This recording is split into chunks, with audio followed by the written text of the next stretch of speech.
Ако Христос не е възкръснал, суетна е вярата ни. Днес не е просто ден от Страстната седмица.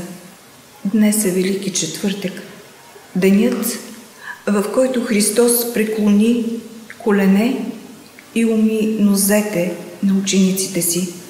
Ден, в който Бог слезе още по-ниско, за да ни покаже висотата на своята любов. Заставам пред вас не само като кмет, но и като човек, който вярва и който се надява, защото без възкресение няма надежда, няма светлина в края на нито една болка, на нито една загуба. Но с възкресението всичко има смисъл. Аз съм възкресението и животът. Който вярва в мене, ако и да умре, ще живее. Господ прави път там, където няма път. И оставя на човека свободната воля да избере светлината или тъмнината. Всеки ден, с всяко решение. А в дните на страдание изборът тежи още повече. Но именно тогава той е и най-близо до нас. Храмът е отворен.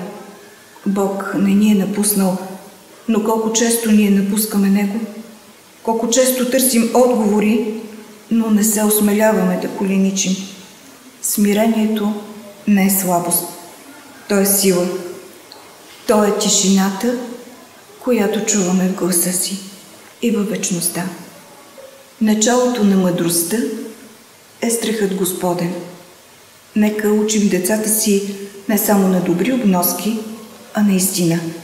Нека ги водим не само на училище, но и в храма. Не за да се страхуват, а за да имат основа. Котва в бурните води на света. Възпитавай детето отрано по пътя, по който трябва да върви. И когато остарее, няма да се отклони от него. Скъпи приятели, гости и жители на Ивайловград, когато настъпи нощта на Велики петък, ще мълчим. Но в неделя ще се поздравим с Христос воскресе. И нека да не е само поздрав, нека е вярване, нека е път, нека е началото. Амин.